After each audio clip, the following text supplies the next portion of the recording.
والصلاة والسلام على سيد الأنبياء والمرسلين حبيب إله العالمين أبي القاسم محمد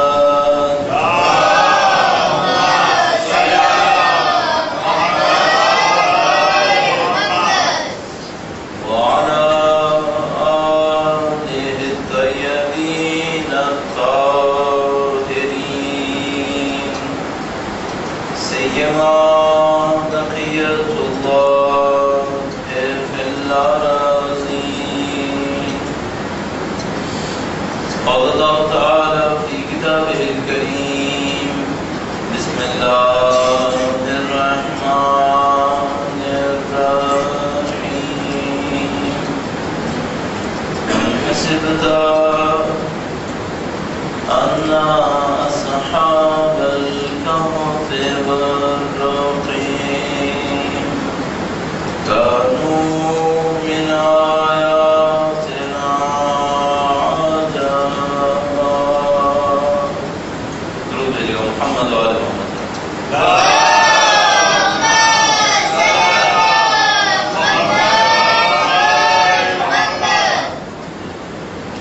پروردگار عالم کا جو احسان ہے، چاہے وہ کرم ہے، ہمیں اہل بیت السلام کے اس پر شہزاد پر بیٹھنا نصیب فرمایا ہے. اس دعا کے ساتھ کہ انشاءاللہ مرتے دموں تک ہمیں اہل بیت کے بہترین چاہنے والوں کو حرام کرنا ہے. انشاءاللہ ہمارے قبور کو ان کی نورانیت سے منور کرنا ہے. میدان حشر میں ان کی شفاعت نصیب کرنا ہے. وقت کے امام حضور ان کی جدہ ماجدہ ام الائمہ کی شہادت کی تسلیت پیش کرنے کے لیے ایک بار پھر درود بھیجیے گا محمد وآل محمد.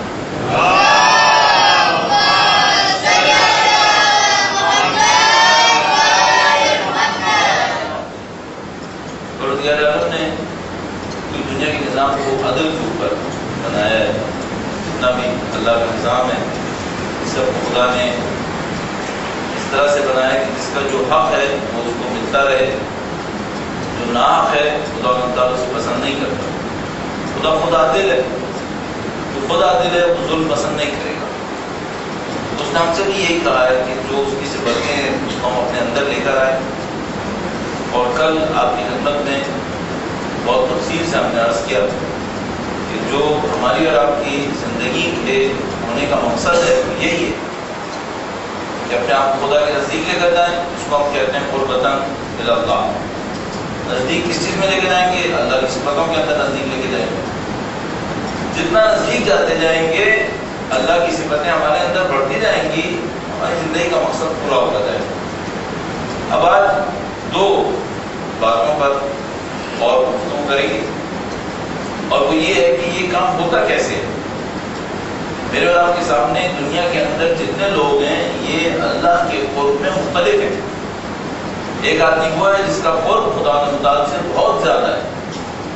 مثلا اگر آج کی دنیا کی کوئی بات کرے تو ہم آیت اللہ بہجت کا جیسا نام ہے کہ عارف، متقی، پرہیزگار، انہوں نے اپنی پوری زندگی اللہ کی خدمت میں گزاری، انہیں قرب خدا نصیب ہوا. اور ہم جانتے ہیں بہت سارے لوگ ایسے ہوتے ہیں جنہوں نے 50-60 سال زندگی گزاری ہوتی ہے، دین کے لیے کوشش بھی کر رہے ہوتے ہیں، لیکن وہ بات نہیں ہو پاتی جو ہو جانی چاہیے. اب ہمیں دوسروں سے کیا سبق؟ ہمیں تو اپنی زندگی کو دیکھنا ہے کہ بھئی ایسا نہ ہو کہ میں 30-40 سال 50 سال اللہ کی عبادتیں کرتا رہوں، مجھے قرب نہ ملے. ویسے بھی اگر ہم سے کوئی پوچھے کہ بھئی تم نے 30-40 سال اللہ کی عبادت کی ہے، بتاؤ کتنا قرب ملا تمہیں؟ میرا اپنے خیال ہے بہت کم لوگ بتا پائیں گے کہ ہمیں کیا نصیب ہوا. اور مجھے یہ بات بڑی عجیب سی لگتی ہے کہ اگر میں 30-40 سال کوئی کاروبار کروں اور کوئی مجھ سے پوچھے کہ 40 سال کاروبار سے تمہیں کیا ملا، تو میں کہوں مجھے نہیں معلوم مجھے کیا ملا. مجھے بہت اچھی طرح پتا ہونا چاہیے کہ مجھے کیا ملا. کل ہم نے اس کے اوپر بات کی کہ اللہ کے اسماء الحسنی میرے اندر آ جائیں یہ میری کامیابی ہے. خدا سچا ہے، مجھے سچا ہونا چاہیے. خدا معاف کرنے والا ہے، مجھے معاف کرنے والا ہونا چاہیے. خدا رزاق ہے، رزق دیتا ہے، مجھے بھی ایسا ہونا چاہیے. میں بھی رزق دوں لوگوں کو.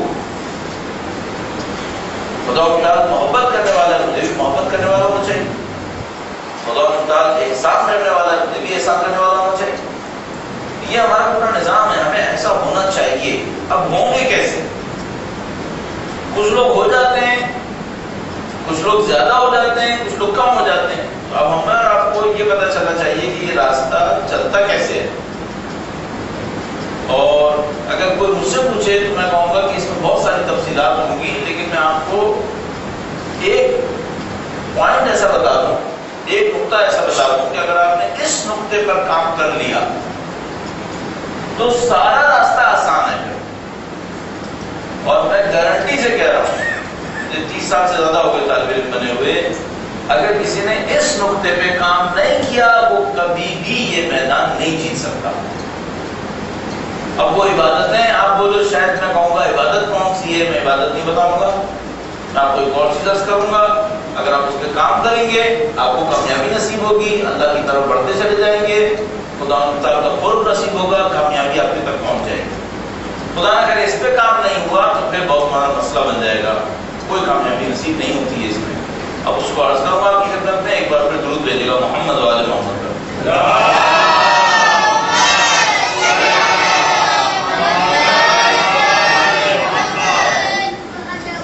میں کبھی کبھی سوچتا ہوں کہ دنیا کے اندر مثال کے طور پر اتنے لوگ, یہ جو بچے ہمارے یقیناً فٹ بال کھیلتے ہوں گے, جیسا کہ ان علاقوں کے اندر یہی اسپورٹ سب زیادہ ہے, جتنے لوگ فٹ بال کھیلتے ہیں ان میں سے کتنے فیصد بچے وہ ہوں گے جو بڑے ہو کر دنیا کے مشہور فٹ بال کھیلنے والے بنیں گے؟ تو جتنے بچے شروع کریں گے ان کا 1% بھی مشہور نہیں ہوں گے, 1% سے کم, 1% بھی مشہور نہیں ہوں گے. 99% تو ایسے ہی ختم ہو جائے گا, دیکھتا رہے گا, خوش ہوتا رہے گا, ٹی وی پہ دیکھے گا, میدان میں جا کے دیکھے گا, بعد میں معاملہ ختم ہو گیا, اس سے آگے نہیں جائے گا. 1% لوگ وہ ہوں گے جو اصلی پلیئر بنیں گے. اصلی پلیئر کون سے ہوں گے؟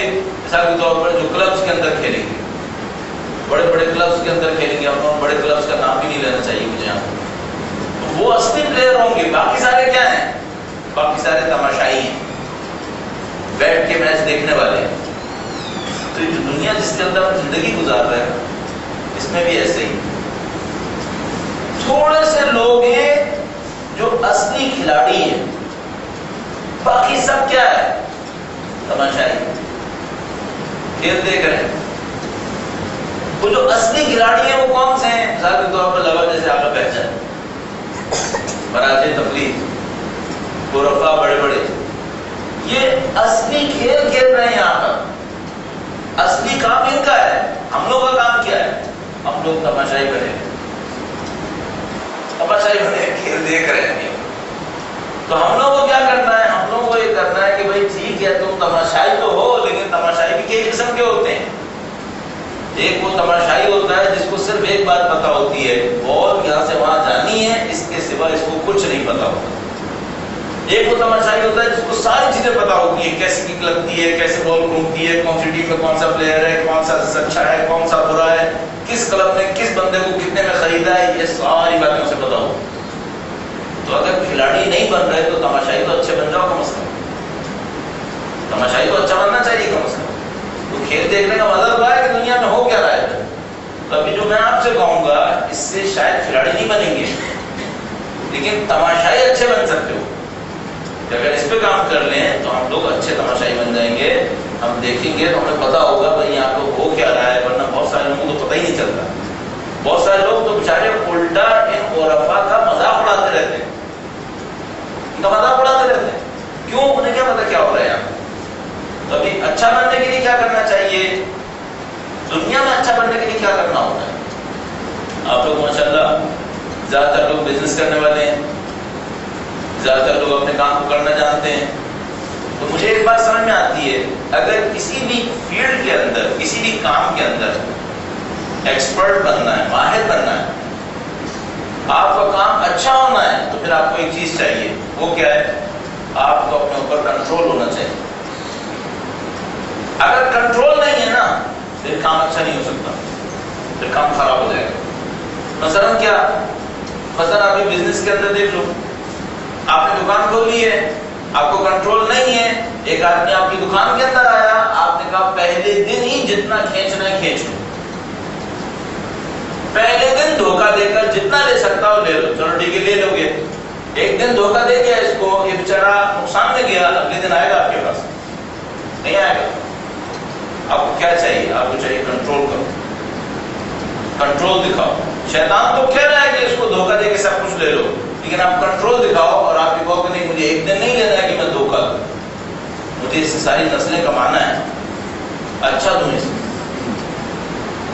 خدا کے معاملے میں بھی ایسا ہی، مجھے خدا کی 99 صفتیں چاہیے، اللہ کا قرب چاہیے، اللہ کی طرف آگے بڑھنا ہے، ایک ہی پوائنٹ ہے، وہ کیا ہے؟ کنٹرول، کنٹرول آنا چاہیے۔ اگر کنٹرول آنا چاہیے، کنٹرول آتا ہے تو سارے کام ہو جائیں گے، کنٹرول نہیں آتا کوئی کام نہیں ہوگا۔ ہمیں اس کی کچھ نشانیاں بتا دیتا ہوں اور بات کو آگے بڑھاتے ہیں۔ درود بھیجیے گا محمد و آل محمد۔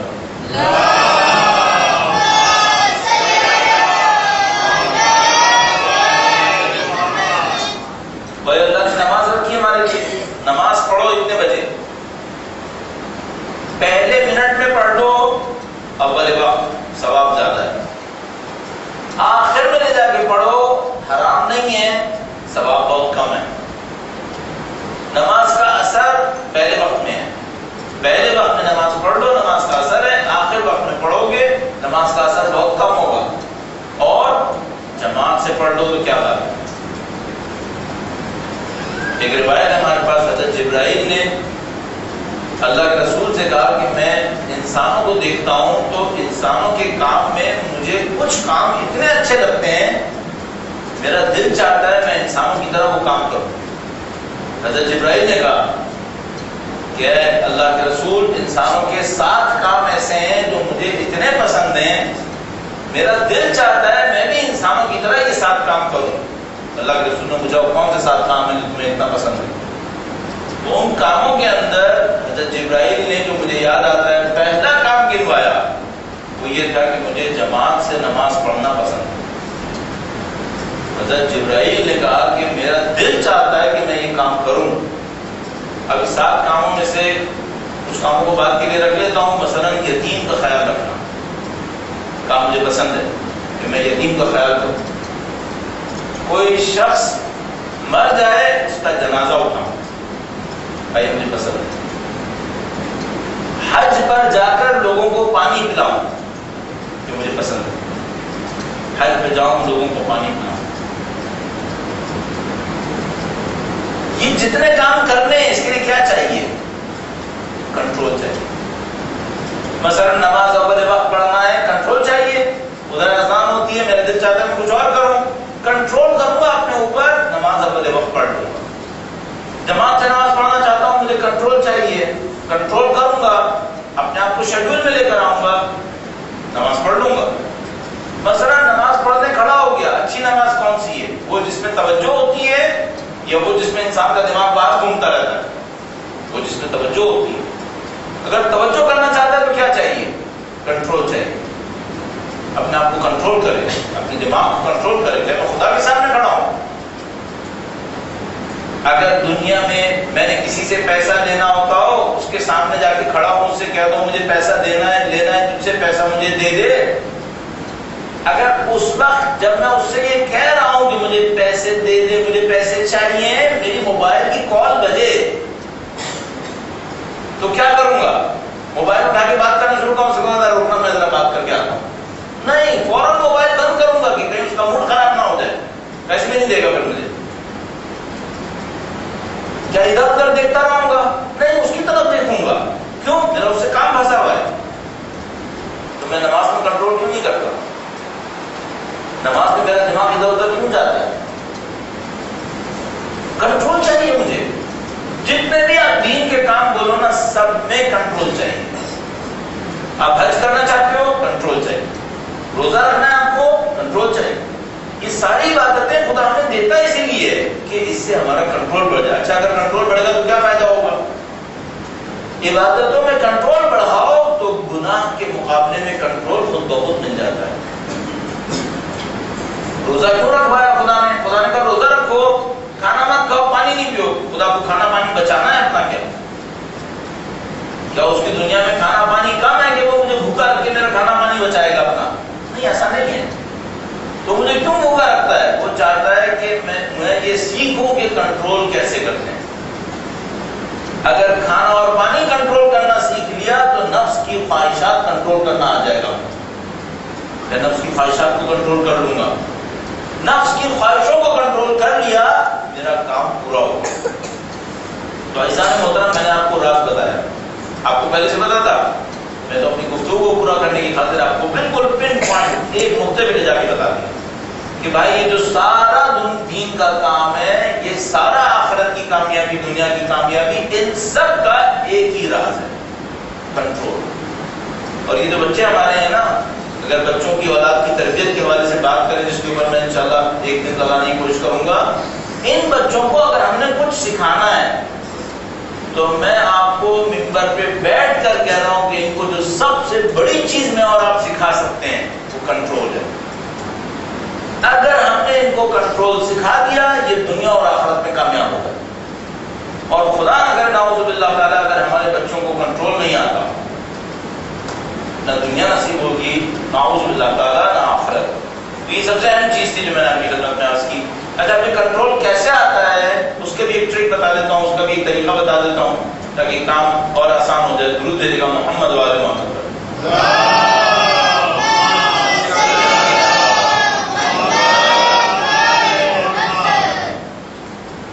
میں نے دیکھا کہ پتہ نہیں کیا بات ہے، جو افریقہ میں رہنے والے رنر ہیں، بھاگتے ہیں، دوڑتے ہیں، یہ دنیا کی ساری میراتھنز جیت جاتے ہیں. 40 کلومیٹر کی، 25 کلومیٹر کی. امریکہ والے نہیں جیت پاتے، یورپ والے نہیں جیتتے، افریقہ والے جیتتے ہیں ہمیشہ. نہیں معلوم اس کا راز کیا ہے، لیکن میں اس کو صرف ایک مثال کے طور پہ لے رہا ہوں. فرض کرو مجھے 40 کلومیٹر کا ایک دوڑ دوڑنی ہے، ایک ریس دوڑنی ہے. میں کبھی دوڑ میں نہیں گیا. فرض کرو مجھ سے کوئی کہے بھائی 1 سال کے بعد ایک مقابلہ ہوگا 40 کلومیٹر کا، آپ نے دوڑنا ہے. ابھی میرے پاس 2 راستے ہیں. ایک راستہ یہ ہے کہ میں جیسا تھا ویسے ہی رہوں، اگلے سال جب دن آئے میں کھڑا ہوں اور میں کہوں میں 40 کلومیٹر بھاگ کے دکھاؤں گا. یہ ہوگا؟ نہیں ہوگا. کیا راستہ ہے میرے پاس؟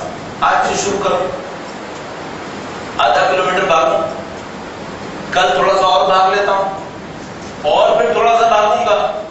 ہر روز بھاگ بھاگ کر اپنا اسٹیمنا بڑھاؤں گا، اپنی طاقت بڑھاؤں گا. اتنی بڑھاؤں گا کہ 1 سال کے بعد شاید 40 کلومیٹر بھاگ جاؤں. ایک ہی راستہ ہے بس، کوئی جادو نہیں چلے گا. تو ابھی مثلا میں دین کے راستے پہ چلنا چاہتا ہوں، مجھے کنٹرول چاہیے، تو کیا یہ ایسے ہوگا کہ ابھی کوئی کنٹرول مت کرو، جس دن اللہ امتحان لے گا میں خود سے کامیاب ہو جاؤں گا؟ یہ کہانی نہیں ہوگی، فیل ہو جاؤں گا امتحان. اعوذ باللہ تعالیٰ. تو مجھے کیا کرنا ہوگا؟ ابھی اپنے کنٹرول کو آہستہ آہستہ بڑھاؤں گا. آہستہ آہستہ کیسے بڑھاتے ہیں؟ مستحبات پر عمل کرو، مکروہات چھوڑنے کی کوشش کرو. چھوٹے چھوٹے مستحب لے لو. آپ طے کر لو کہ میں نے یہ مستحب کرنا ہے.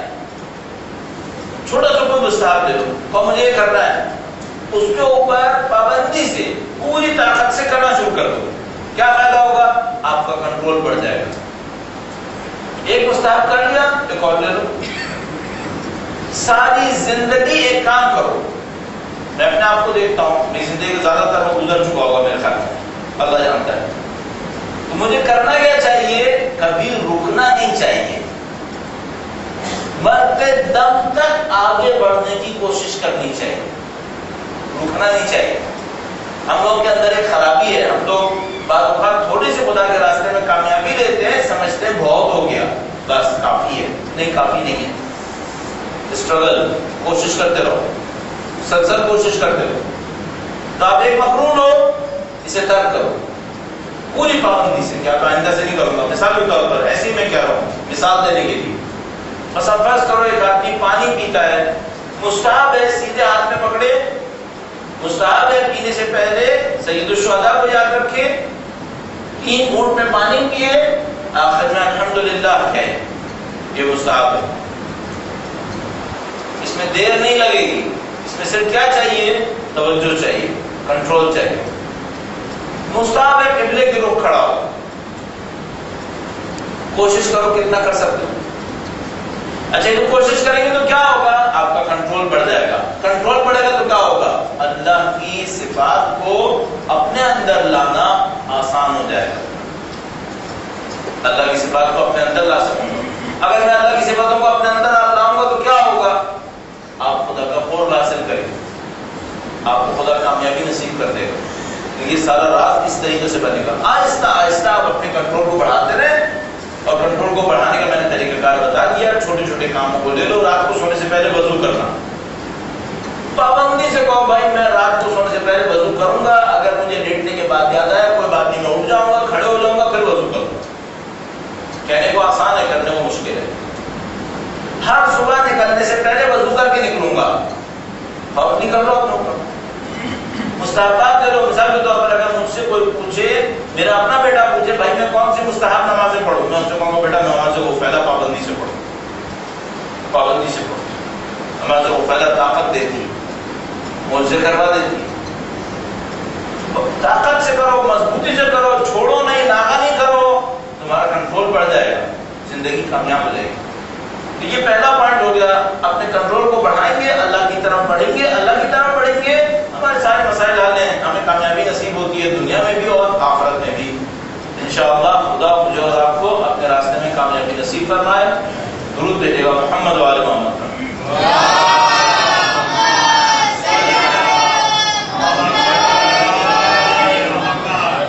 اب ایک اور مسئلہ ہے، یہ جو ہم کنٹرول بڑھانا چاہتے ہیں، کیا کوئی اور چیز ہے جس سے کنٹرول بڑھانے میں مدد ملتی ہے؟ میں نے آپ کو راستہ بتا دیا مستحب مکروہ والا. اور کوئی چیز ہے؟ ہاں ایک اور چیز بھی ہے، اور مولا نے روایتوں کے اندر بہت بیان کی. وہ کیا ہے؟ کہا اپنی موت کو یاد رکھو. اگر موت کو یاد رکھو گے تمہارا کنٹرول زیادہ رہے گا. اب یہاں پہ میں تھوڑا سا موضوع کو ٹرن کروں گا. اس پہ تھوڑا بات کی ہے، اب تھوڑا سا ایک اور موضوع کی طرف آنا چاہتا ہوں. وہ کیا ہے؟ یہ موت کا معاملہ کیا ہے؟ مجھے یاد ہے میں جب طالب علم بنا تو میں عقائد کی کتابیں پڑھتا تھا، توحید پر، عدل، نبوت، امامت. قیامت والی کتابیں نہیں پڑھتا تھا. قیامت والی کتابیں نہیں پڑھتا تھا. کیوں؟ میں اپنی جگہ کہتا تھا بھئی یہ قیامت والی کتابوں میں کیا پڑھائیں گے؟ یہ بتائیں گے جنت کے اندر انار اتنے ہوتے ہیں، انگور اتنے ہوتے ہیں، دودھ کی نہریں ہوتی ہیں، شہد کی نہریں ہوتی ہیں. مجھے اس میں زیادہ مزہ نہیں آتا. حور والا حصہ تو بولوں ہی نہیں، معاملہ خراب ہو جائے گا. وہ ہمارے کچھ اور بھائی لوگ ہیں، وہ لوگ حوروں کے قصے ایسے سناتے ہیں جن کو سن کے مزہ نہیں آتا، غصہ آتا ہے کہ کیا سنا رہے ہیں. اب یہ سب چیزیں سناتے ہیں، اس کے اندر پھر بتاتے ہیں مثلا جو دوزخ میں جائے گا اس کو اتنی سزا ملے گی، اتنی سزا ملے گی. تو میں نے کہا بھائی یہ سب یہی بتاتے رہتے ہیں، جنت میں یہ مل جائے گا، دوزخ میں یہ ہو جائے گا. میں عقائد کی میں اندر سارے پڑھوں گا. میں قیامت کے اوپر مجھے یقین ہے، میں قیامت کی ڈیٹیلز نہیں پڑھ رہا. میں نہیں پڑھوں گا. کئی سال تک میں نے قیامت کے بارے میں ڈیٹیلز نہیں پڑھی.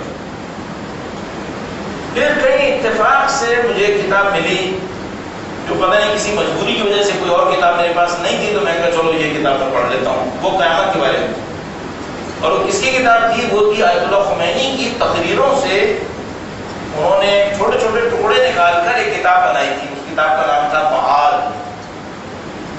عربی میں معاد لفظ استعمال کرتے ہیں قیامت کے لیے. اس میں ایک فرق ہے، ہم لوگ اردو میں صحیح لفظ استعمال نہیں کر رہے ہیں، لیکن بہرحال ابھی چلانا پڑے گا. معاد زیادہ اچھا لفظ ہے. تو اس کا نام معاد تھا. میں نے وہ کتاب پڑھی. جیسے میں نے وہ کتاب پڑھی مجھے سمجھ میں آیا کہ جو میں قیامت سمجھ رہا تھا قیامت کچھ اور ہے. جو میں موت سمجھ رہا تھا موت کچھ اور ہے. جو میں قبر سمجھ رہا تھا وہ قبر کچھ اور ہے. تو معاملہ ہی کچھ اور ہے. پھر وہ اتنا مزیدار تھا کہ مجھے سمجھ میں آیا کہ میں نے بہت بڑی حماقت کی. مجھے اس کو بہت پہلے پڑھ لینا چاہیے. میں سمجھ رہا تھا اس میں صرف یہ ہوگا جنت ایسے ہوتی ہے، جہنم ایسے ہوتی ہے. بعد میں مجھے پتا چلا کہ نہیں بھائی یہ ایسا معاملہ نہیں ہے، یہ پورا سائنس ہے. یہاں پر پورا سائنٹیفک رول ہے. یہاں پر آپ کو بہت اچھی طرح دیکھنا پڑے گا. اب وہ میں نے کیا دیکھا، میں تھوڑا سا حصہ وہاں کا بھی آپ کو بتا دیتا ہوں. اگر کسی انسان کو یہ سسٹم سمجھ میں آ جائے، سسٹم بھی نہ بولوں، سب نے کہا کہ انگلش میں کوئی بات نہیں کرنی چاہیے، یا فرینچ ہو یا سادہ اردو، فرینچ مجھے آتی ہے، میں اردو میں جانے کی کوشش کروں گا.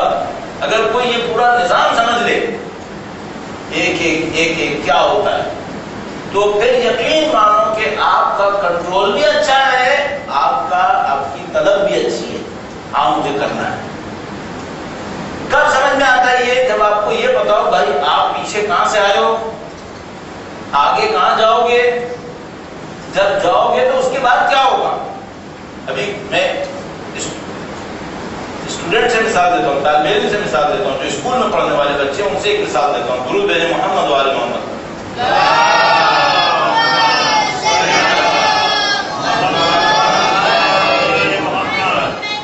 تو بچے اسکولوں وغیرہ میں پڑھ رہے ہوتے ہیں نا، تو ان کو ماں باپ ہمیشہ بیچارے کہتے رہتے ہیں بچہ پڑھ لے پڑھ لے پڑھ لے، وہ پڑھتا نہیں. وہ گیمز کھیلتا ہے، یہ کرتا ہے وہ کرتا ہے، تو ماں باپ بڑے پریشان پھرتے رہتے ہیں. کبھی کیا ہوتا ہے، ماں باپ بچے کو بٹھاتے ہیں اور اس کو بتاتے ہیں کہ دیکھو بیٹا ابھی تم اس کلاس میں ہو نا، پھر تم اس کلاس میں جاؤ گے، پھر وہاں پہ یہ ہوگا، اس کے بعد یہ ہوگا. آخر تک سارا بتا دیتے. اگر آخر تک سارا بچے کو سمجھ میں آ جائے تو پھر اس کو کہنے کی ضرورت نہیں ہوتی کہ پڑھ لو، خود سے پڑھ لیتا. اگر اس کو سمجھ میں آ جائے، مثلا میں اپنے آپ کو اس طرح بولوں گا، مثلا جو بچے کلاس 10ویں کلاس پڑھ چکے ہوتے ہیں، پاکستان میں اس کو میٹرک کہتے ہیں، بعد والے کو انٹرمیڈیٹ کہتے ہیں، یہاں پتہ نہیں کیا کہتے ہوں گے. 10 کلاسیں پڑھے، 12 کلاسیں پڑھے، اس کے بعد یونیورسٹی جانا ہے اس نے. یہ جو پیریڈ ہے 11ویں کلاس 12ویں کلاس 11 12 انٹرمیڈیٹ جس کو ہم لوگ کہتے ہیں، یہ انسان کی زندگی کا سب سے اہم پیریڈ ہوتا ہے کیریئر کے لیے. یہاں جو اس نے تیر مارا ہے 40 سال وہی اٹھانا پڑے گا. اگر یہ خراب کر دیا اگلے 30-40 سال تعلیم کی وجہ سے مشکل میں پڑ سکتے ہیں. تو اگر اس کو سمجھ میں آ جائے تو اس کو بار بار کہنا نہیں پڑتا بیٹا پڑھ لو بیٹا پڑھ لو، وہ خود سمجھ جاتا ہے کہ بعد میں میرے ساتھ کیا ہونے والا ہے، معاملہ ختم ہو گیا. ابھی ہم لوگ بھی ایسے ہی، ہم لوگ دنیا میں زندگی گزار رہے ہیں، ہمیں کوئی مولوی کہتا ہے نماز پڑھ لو، یہ کر لو وہ کر لو، کہتے نہیں دل چاہ رہا بھائی کیا کریں. اگر کوئی ہمیں مرنے کے بعد کا منظر دکھا دے کہ بیٹا تم مرو گے اور مرنے کے بعد تمہارے ساتھ یہ ہونے والا ہے، تو پھر اس کو کہنے کی ضرورت نہیں پڑے گی کہ پڑھ لو پڑھ لو. پھر کوئی اس کو روکے گا بھی نہ تو کہے گا نہیں مجھے پڑھنا ہے. کیوں؟ آگے دیکھ کر آیا ہے کہ آگے کیا نظام ہونے والا ہے، کیا مصیبت آنے والی ہے. کاش کوئی انسان مرنے کے بعد والے کو سمجھ لے تو اس دنیا میں دین لینا آسان ہوگا. ہمارے ساتھ کیا ہونے والا ہے، تھوڑی سی تفصیل بتاتا چلوں اور تھوڑا سا جلدی بھی کروں کیونکہ وقت ظاہر کم ہے. ہمارے ساتھ کیا ہونے والا ہے، ہم لوگ یہاں سے مریں گے. ہمارے جاننے والے تھے، وہ مجھ سے کہنے کے ایک دفعہ میں نے موت کے اوپر بات کی، مجلس پڑھی، بعد میں میرے پاس آئے کہنے کہ مولانا یہ موت کے اوپر زیادہ مجلسیں مت پڑھا کرو. میں نے کہا کیوں؟ کہنے لگا میرا دل گھبرانے لگتا ہے. یہ جو دل گھبراتا ہے کیوں گھبراتا ہے؟ یہ نہیں پتا موت ہے کیا، اس کے دل گھبراتا ہے. جب لوگ مریں گے تو کیا ہوگا، ہماری ڈیڈ باڈی ہماری جو میت ہے وہ تو یہیں رہ جائے گی دنیا میں. اللہ محفوظ رکھے گا انشاءاللہ. اہل بیت اطہار کی محبت کے صدقے میں خدا ہمارے جسم کو بھی محفوظ رکھے گا انشاءاللہ. یہ جو ہماری روح ہے یہ ایک اور دنیا میں چلی جائے گی. وہ جو دنیا ہے ابھی قیامت نہیں آئی ہے، اس دنیا اور قیامت کے بعد ایک اور دنیا بیچ میں بسی ہوئی ہے. اس دنیا کا نام کیا ہے؟ جس کو ہم لوگ قبر کہتے ہیں، لیکن قبر تو اس ٹکڑے کو کہتے ہیں جو زمین کے اندر ہوتا ہے. تو جو دنیا، اس دنیا کا نام کیا ہے؟ اس دنیا کا نام ہے برزخ. ہماری روح اس دنیا سے نکل کے، جیسے ابھی یہاں رہ رہے ہیں آپ، میں یہاں پر بیٹھے ہوئے ہیں، آپ یہاں بیٹھے، میں یہاں بیٹھا ہوں، یہاں سے نکل کر ایک اور دنیا میں جاتی ہے. وہاں پر بھی زندگی ہے، پوری زندگی، ایسے جیسے یہاں زندگی. اس کو ہم برزخ کہتے ہیں. صرف ایک فرق ہے، مثلا آپ اس دنیا میں رہ رہے ہیں، یہ جو نیچے آپ کے کارپیٹ بچھا ہوا ہے یہ شاید آپ نے نہ بچھایا ہو، آپ کا اس سے کوئی تعلق ہی نہ ہو. بھائی میں جس ممبر پہ بیٹھا ہوں یہ میں نے بنایا نہیں، کسی اور نے بنایا ہے، میں بیٹھ گیا ہوں اس کے اوپر. برزخ میں ایسا نہیں ہوگا.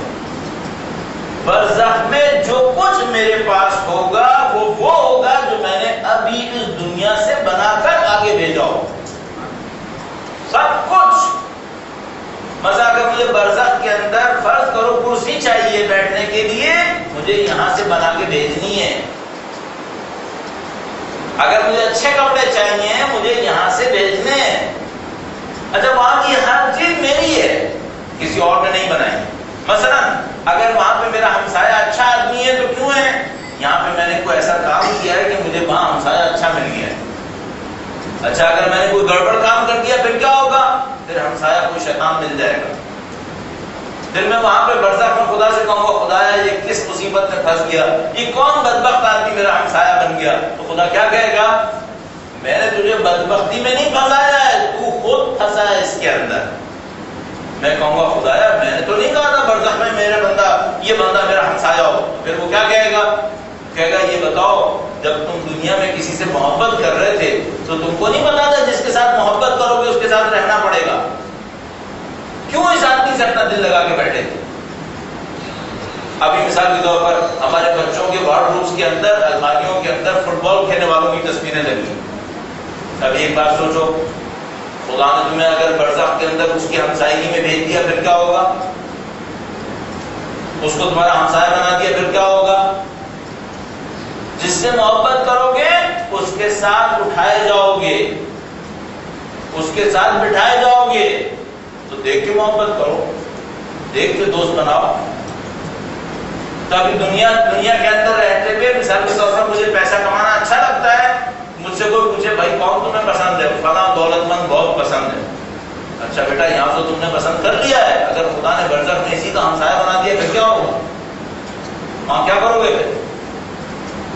پھر کوئی ایک آدمی اہل بیت کے ہمسائے میں بیٹھا ہوگا اور تم اس سے کہو گے، میں اس سے کہوں گا کہ بھائی میں بھی یہاں پہ بیٹھا ہوں، تو مجھ سے کہیں گے تم نے اس کو زیادہ پسند کیا تھا یا اس کو زیادہ پسند کیا تھا؟ جس کو زیادہ پسند کیا تھا اس کے ساتھ بیٹھو گے۔ تو ہم لوگ یہاں سے اٹھیں گے برزخ میں جائیں گے۔ برزخ میں کیا ہوگا؟ جو کچھ یہاں کر رہے ہیں اس کا رزلٹ، اس کا نتیجہ جیسا ہم کریں گے برزخ میں ملے گا۔ جو ہم کریں گے، یہاں پہ کسی آدمی کو تکلیف دی ہے، معاملہ ختم ہو گیا؟ نہیں، ختم نہیں ہوا ہے۔ یہ تکلیف اللہ نے ذخیرہ کر لی ہے۔ کہاں پہ مجھے دے گا واپس؟ میں برزخ میں واپس دے گا۔ میں برزخ میں ایک دن بیٹھا ہوں گا، نعوذ باللہ تعالی ایک جانور آئے گا مجھے بہت زور سے کاٹ کے چلا جائے گا، کاٹ کے چلا گیا، میں خدا سے کہوں گا خدایا یہ کیا ہو گیا؟ کسی جانور نے مجھے کاٹا۔ تو کہے گا تمہیں یاد ہے تم نے فلاں آدمی کو طنز کیا تھا ایک دفعہ، اس کا دل دکھایا تھا، یہ اس کے بدلے میں۔ اچھا اگر میں ہر روز 10 آدمیوں کا دل دکھاتا ہوں پھر کیا ہوگا؟ ہر روز 10 دفعہ ایک بچھو آ کے مجھے کاٹ لے۔ سوچو یہ جو برزخ ہے یہ سب نظر آتی ہے۔ یہ جو ہم لوگ ہیں نا، ہم لوگ بعض اوقات اس کی بہت ساری تفصیلات ہیں لیکن میں تھوڑا سا ہی بتاتا چلوں تو ہم لوگ جو بعض اوقات خواب دیکھتے ہیں نا تو اس میں اپنی برزخ دیکھتے ہیں۔ ہم لوگ بعض اوقات خواب میں اپنی برزخ دیکھتے ہیں۔ میرا اپنا یہ خیال ہے جو مجھے سمجھ میں آتا ہے، خدا کسی بندے کو برزخ دکھائے بغیر برزخ میں نہیں لے کے جائے گا۔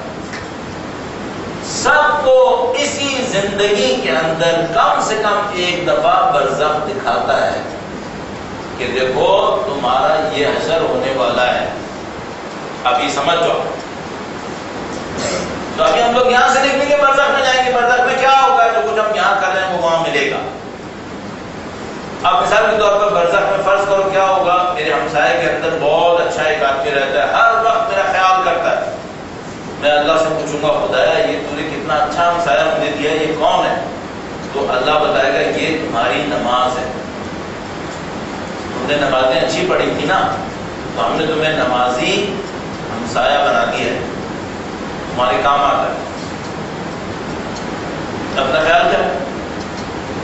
تو آپ جتنا جو کام کر رہے ہیں اس کو ایک بات ہمیشہ ذہن میں رکھ لیجیے گا، جب بھی اس دنیا میں کوئی کام کرنے لگے کیا ذہن میں رکھنا ہے؟ ختم نہیں ہوگا، بچے گا۔ یہاں کوئی چیز ختم نہیں ہوتی، یہ عجیب بات ہے، یہاں کوئی چیز ختم نہیں ہوتی۔ آپ نے اپنے والدین کو ایک دفعہ محبت سے دیکھا، آپ کی کہانی ختم ہو گئی، آپ کے والد کو بھی یاد نہیں ہے، آپ کو بھی یاد نہیں ہے، کیا خدا کے نظام میں ختم ہو گیا؟ نہیں، بچا کے رکھے گا، برزخ کو وقت دے گا. تب یہاں سے نکل کے برزخ میں جائیں گے. ایک اور بات اس میں اور اضافہ کر دوں اور پھر معاملے کو آج کے دن کے لیے اختتام تک لے کے جاتے ہیں. درود بھیجے گا محمد و آل محمد.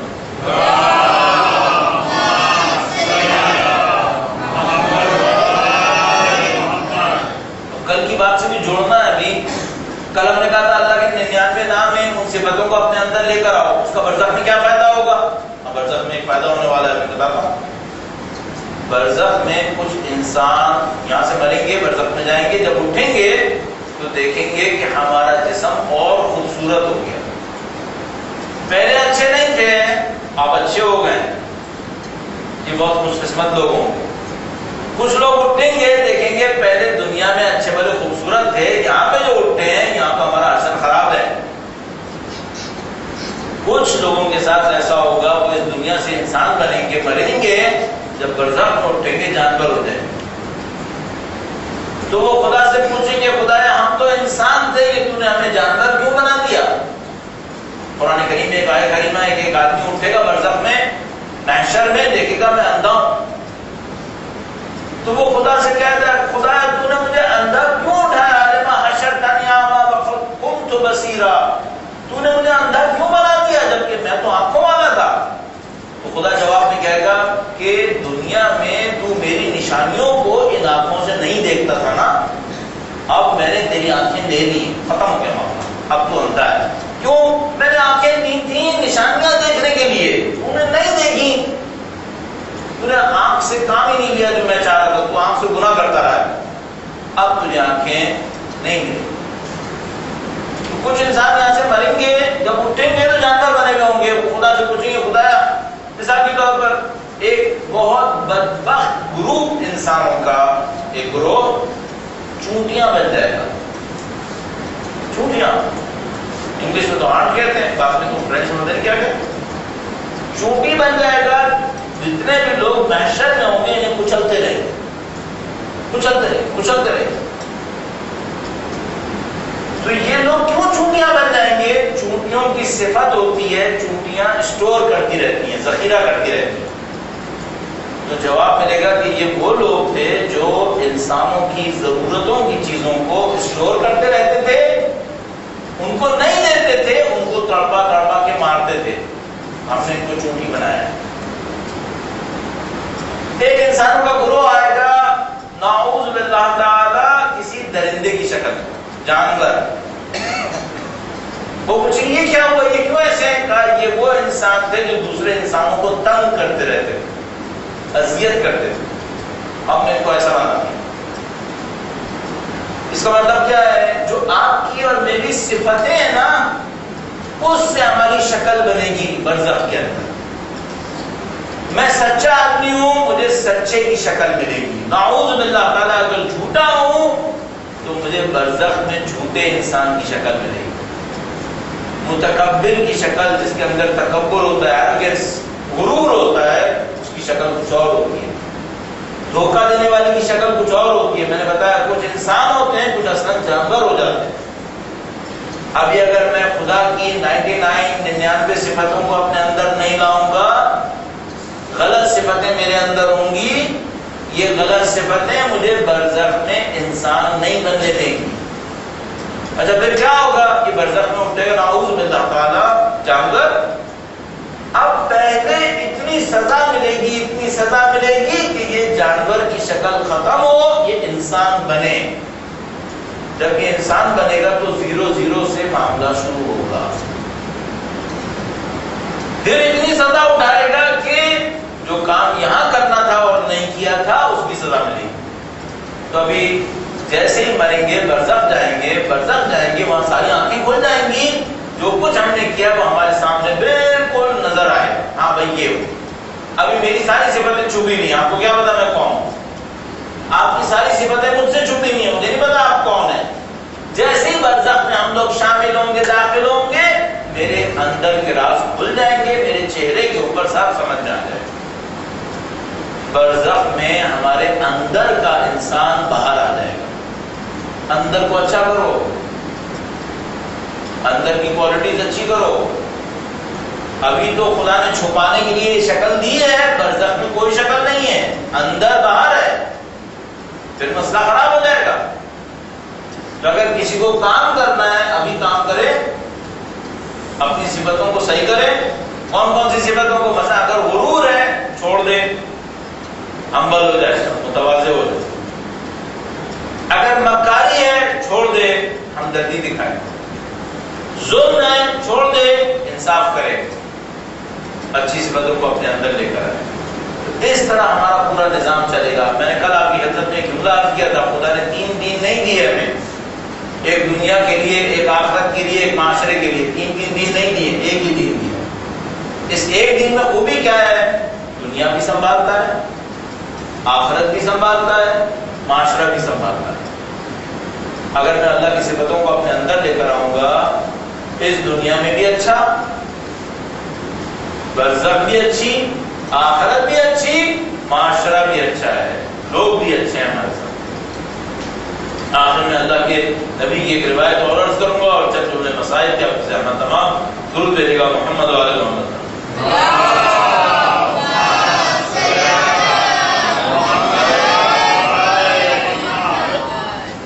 ایک شخص اللہ کے نبی کے پاس آیا اور کہنے لگا کہ اللہ کے نبی، آپ کے دین کا کام میرے لیے بہت مشکل ہو گیا. اللہ کے نبی نے کہا میرا دین آسان ہے، میرا دین مشکل نہیں ہے. کہنے لگا نہیں اللہ کے نبی، میں آپ کے دین میں جب دین میں چلتا ہوں نا تو لوگ مجھ سے ناراض ہو جاتے ہیں، اور جب میں لوگوں کو خوش کرتا ہوں تو آپ کا خدا مجھ سے ناراض ہو جاتا ہے. سادہ سا آدمی تھا بیچارہ، بیوقوف سا جیسا. یہ بیوقوف لوگ بہت اچھے ہوتے ہیں بعضوں کا. اللہ کے نبی کے پاس آیا، کہنے لگا آپ نے جو نبی نے دین دیا ہے اس میں اللہ کو خوش کرتا ہوں، بندے ناراض ہو جاتے ہیں، بندوں کو خوش کرتا ہوں، اللہ ناراض ہو جاتا ہے، تو میں کیا کروں؟ اللہ کے نبی نے کہا کہ میں تمہیں ایسی چیز بتاؤں گا، اللہ بھی خوش ہوگا، بندے بھی خوش ہو جائیں گے. اس نے کہا اللہ کے نبی آپ یہ بتا دیں تاکہ میرا کام آسان ہو جائے. اللہ کے نبی نے کیا کہا؟ اللہ کے نبی نے کہا دنیا پہ لالچ مت دکھاؤ، تھوڑا مل جائے اپنے لیے خوش ہو جاؤ. ازہد ما فی الدنیا یحبک اللہ، دنیا میں زہد دکھاؤ، کم دنیا پر خوش ہو جاؤ، اللہ تم سے خوش رہے. اس کا مطلب یہ نہیں کہ دنیا کے لیے محنت نہیں کرو، دنیا کے لیے محنت کرو، اپنے لیے مت اٹھاؤ، دوسروں کو دے دو. اللہ کا دین یہ کہتا ہے. جب میں کہتا ہوں نا تو لوگ سمجھتے ہیں میں کہہ رہا ہوں کہ کام کاج مت کرو، ایک روٹی کھاؤ سو جاؤ. یہ نہیں کہہ رہا ہوں. کام کرو، دنیا کماؤ، لیکن کمانے کے بعد اپنے اوپر خرچ مت کرو، دوسروں کے اوپر لگاؤ. یہ اللہ کا دین کہتا ہے. دنیا میں لالچ مت دکھاؤ، ہرس مت دکھاؤ، دنیا میں زہد اختیار کرو، اللہ خوش ہو جائے گا. اس نے کہا ٹھیک ہے اللہ کے نبی، بندے کیسے خوش ہوں گے؟ نبی نے فرمایا وَازْحَدْ مَا فِي أَيْدِ النَّاسِ يُحِبُّكَ النَّاسِ، جو لوگوں کے ہاتھ میں ہے اس کے اوپر لالچ مت دکھاؤ، اس کو مت دیکھو دوسروں کے ہاتھ میں کیا رکھا ہے، اس کو بھول جاؤ. اگر تم لوگوں کے ہاتھ میں جو کچھ ہے اسے مت دیکھو، لوگ تم سے خوش رہیں گے. لوگ کس سے ڈرتے ہیں؟ اس سے ڈرتے ہیں جس کے بارے میں سوچتے ہیں یہ ہم سے کچھ چھیننے آیا ہے یا ہم سے کچھ لینے آیا ہے. اگر وہ بتا دے کہ نہیں بھائی تیرے پاس سے کچھ لینے نہیں آیا ہوں، میں اپنا کام کروں گا اور چلا جاؤں گا، ان کو کوئی دشمنی نہیں ہو.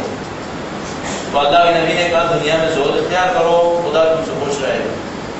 جو لوگوں کے ہاتھ میں ہے اس پہ اپنی نظریں مت ڈالو، اس پہ لالچ مت دکھاؤ، لوگ بھی خوش رہیں گے، معاملہ ختم ہو جائے گا، یہ دنیا گزر جائے گی، اچھی دنیا میں چلے جاؤ.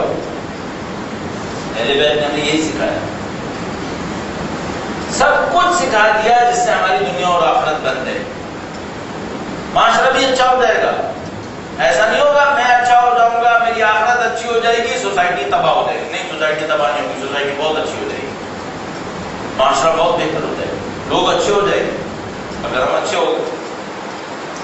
تو بات کی اللہ کی صفت پر، خود پر. میں نے عرض کیا کہ کنٹرول کی ورڈ ہے، اور موت کو یاد رکھو. اور موت کے ساتھ بات آئی برزخ کی، اور برزخ کی بھی کچھ چیزیں میں نے آپ کی خدمت میں عرض کر دی، اور اس کے بعد اللہ کے رسول کی روایت بھی کہہ دی۔ یہ میں نے اس لیے دہرایا تاکہ آپ کے ذہن میں یاد رہے، اور کل ہمارے بھائی اس کو سمرائز کر کے پیپر پہ لکھ کے بھی دے دیں گے تو اور انشاءاللہ آپ کے ذہن میں رہ جائے گا۔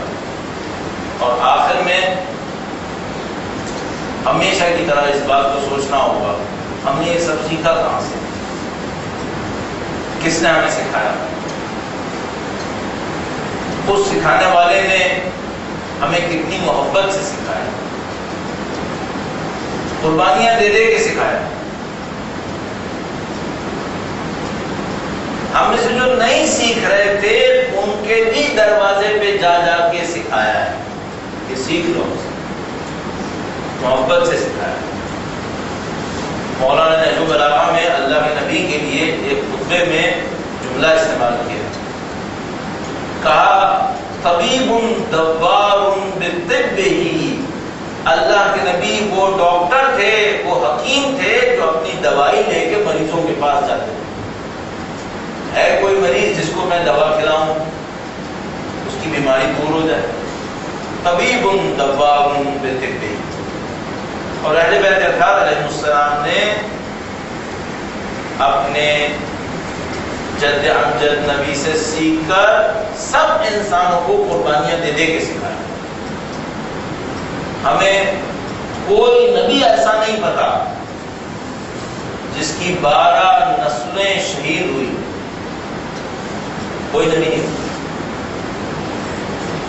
ہمیں کوئی نبی ایسا نہیں پتا جس کی موت کے بعد اس کی بیٹی کے گھر پہ حملہ ہو گیا، ہمیں کوئی نہیں پتا۔ جتنے بھی انبیاء کے ماننے والے ہیں وہ اپنے نبی کی نشانیوں کا احترام کرتے ہیں۔ لوگ حضرت عیسیٰ علیہ السلام کا احترام کرتے ہیں تو حضرت عیسیٰ کی نشانیوں کو بچا کے رکھتے ہیں۔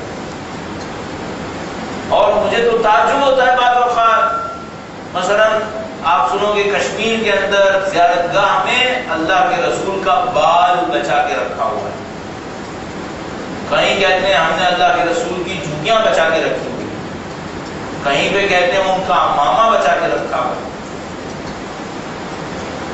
یہ جو بال ہے، جوتی ہے، امامہ ہے، عبا ہے، شمشیر ہے، اس میں نبی کا خون نہیں ہے، فاطمہ میں نبی کا خون ہے، سیدہ میں نبی کا خون ہے۔ اللہ کے نبی نے نہیں کہا تھا میری شمشیر بچاؤ، اللہ کے نبی نے کہا تھا میرے قربا کے ساتھ اچھا سلوک کرنا۔ یہ مسلمانوں کو کیا ہو گیا؟ بال اور عبا بچا کے رکھتے ہیں اور سیدہ کو پامال کرتے ہیں، چیزیں بچا کے رکھتے ہیں، نبی کی محبت کو ختم کرتے ہیں۔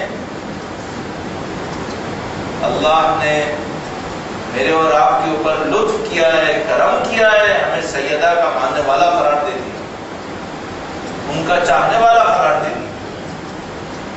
ہمارے پاس روایت موجود ہے کہ قیامت کے دن سب سے بڑی شفاعت خدا سیدہ طاہرہ کو نصیب فرمائے۔ شاید خدا متعال آج اس شب میں بی بی کا نام لینے کے صدقے میں قیامت کے دن ہمیں ان کی شفاعت نصیب فرمائے۔ اہل بیت اطہار علیہ السلام کی قربانیاں بہت سخت۔ ایک ماں کے لیے کون سی قربانی سخت ہوتی ہے؟ ماں خود قربانی اٹھائے، خود مصیبت اٹھائے، وہ اس کے لیے کم ہوتی ہے، ماں کی اولاد قربانی اٹھائے وہ اس کے لیے سخت ہوتی ہے۔ سیدہ طاہرہ وہ ماں ہے جس نے خود بھی قربانی کی ہے، اس کی اولاد نے بھی قربانیاں، وہ ماں ہے۔ اور عزیزو، میں اور آپ تو مرد ہیں نا، میں اور آپ یہ بات نہیں سمجھ پائیں گے۔ جو سیدہ کی چاہنے والی خواتین ہیں ان کو سمجھ میں آئے گا کہ ماں قربانی اٹھائے اس کا مطلب کیا ہوگا۔ سیدہ کی قربانیاں عظیم الشان ہیں۔ اگر امام حسین کی قربانیوں کو ذرا ایک نظر میں دیکھیں. جتنی قربانیاں امام حسین دے رہے تھے یہ سمجھ لو ساتھ ساتھ سیدہ زہرا بھی وہ قربانیاں دے رہے. اور اگر میں چند جملے امام حسین کے مصائب سے عرض کروں تو یہ ماؤں کا کردار یہاں پر عجیب کردار ہے. اللہ نے اہل بیت اطہار علیہ السلام کی خواتین کو بڑا بلند مقام نصیب فرمایا ہے. کربلا میں شہادتیں مردوں نے دی ہیں، قربانیاں عورتوں نے دی ہیں. عورتوں کی قربانیوں سے کربلا زندہ ہو. اور اگر مجھے 2 جملوں کے اندر مزید اجازت فرمائیں تو میں بس ایک ماں کی قربانی آپ کی خدمت میں اور عرض کروں گا، اور وہ کس کی ماں ہے؟ وہ علی اصغر کی ماں.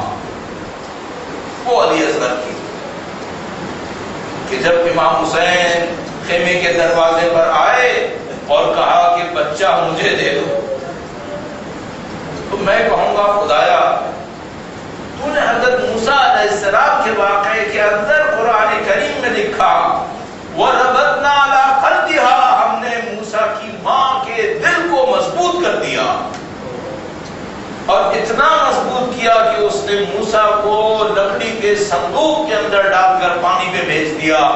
تو میں کہوں گا خدایا مجھے بس اتنا بتا تو نے علی اصغر کی ماں کے دل کو کتنا مضبوط کیا. مادر موسیٰ پریشان ہوئی کہ کہیں میرا بچہ مارا نہ جائے. کوئی دشمن نہیں تھا، کوئی جنگ نہیں تھی، صرف پانی تھا.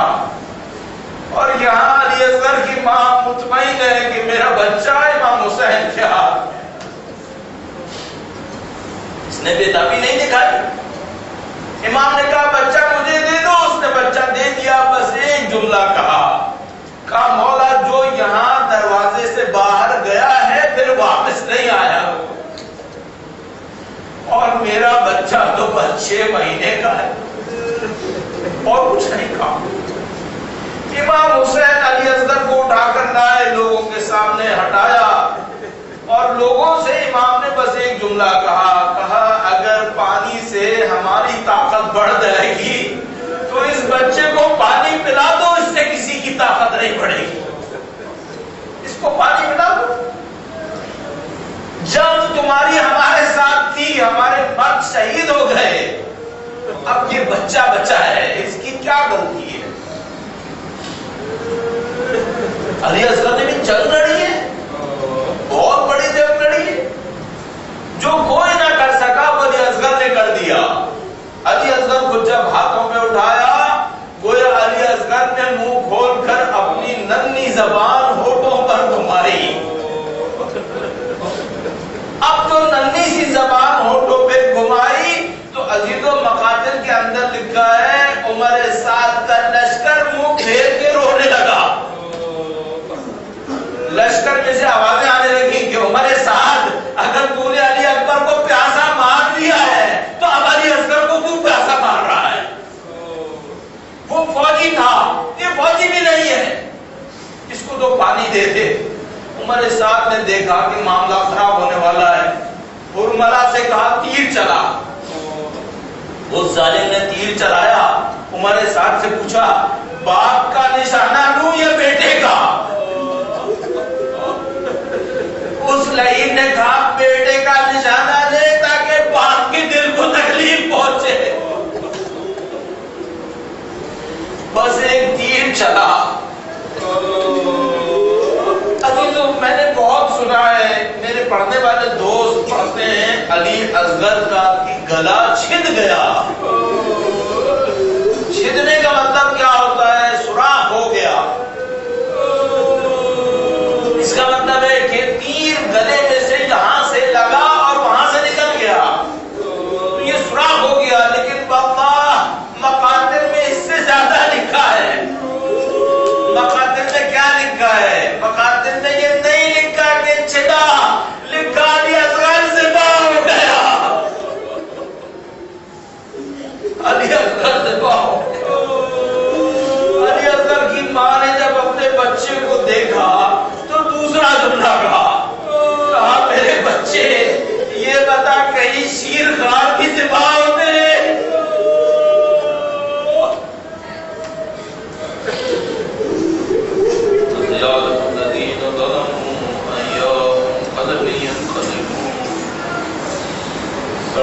زیارت واسطہ محمد و آل محمد کا اس خلیل کو اپنی بارگاہ میں قبول فرما۔